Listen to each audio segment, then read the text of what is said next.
Assalamualaikum warahmatullahi wabarakatuh. Salam damai, salam taklim marifat.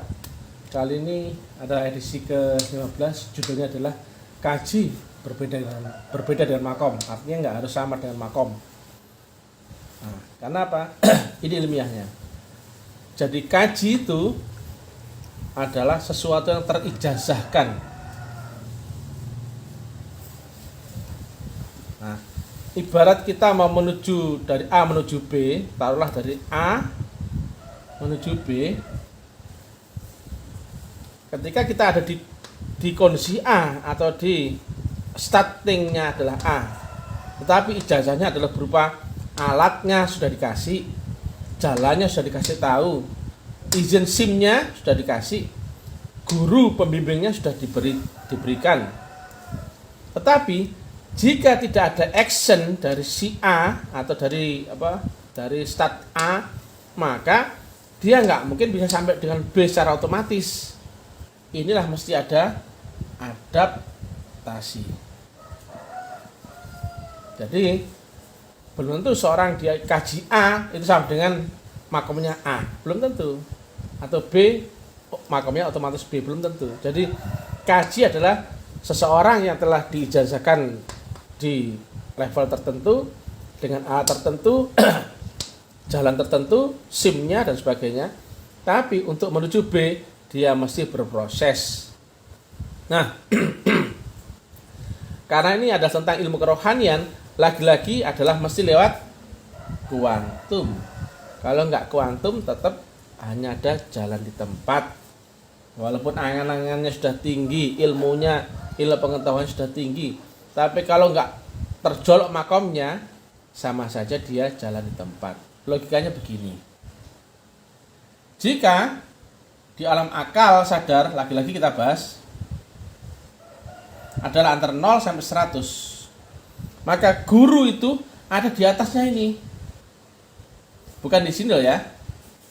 Maka siapapun pelaku ilmu kerohanian, jika tidak masuk ke gelombang di atas 100% dunia, maka yang ada hanya angan-angan pikiran akalnya. Pengetahuan pun pengetahuan akalnya. Tapi kalau dia lompat ke alam di atas 100% akalnya, atau masuk ke alam roh, maka dia akan ketemu guru rohani. Dan adaptasi di sini adalah adaptasi di alam roh. Jadi bukan lagi tentang akal. Karena apa? Akal dan seluruh turunannya, baik itu ilmu pengetahuan, amal, kemudian literasi, pendapat dan sebagainya, itu nggak laku di alam ini. Karena ini mesti praktek di alam multidimensional yang tidak terikat ruang dan waktu. Makanya untuk ilmu akal kita nggak mungkin bisa berpindah-pindah dimensi. Karena apa? Dimensi akal ya hanya terbatas di akal. Kalau yang bisa berpindah-pindah adalah ketika orang itu, manusia itu telah masuk ke gelombang ruh, maka di situ tidak lagi terikat ruang dan waktu, tidak lagi terikat dengan wujud, lafal dan huruf dan sebagainya. Maka peluang kita untuk naik sasi tentang keberadaan dan keadaan atau kebenaran daripada ayat-ayat Allah di alam ini terbatas, nggak terlihat apa-apa. Nah, antara A menuju B, di situ pun ada berlapis-lapis. Jadi A nanti naik ke B, begitu B naik ke C dan sebagainya.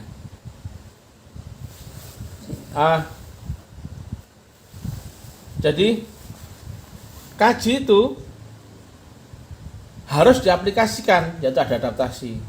Nah, kebanyakan orang yang pelaku ilmu rohani mengiranya kajinya itu otomatis identik dengan makom.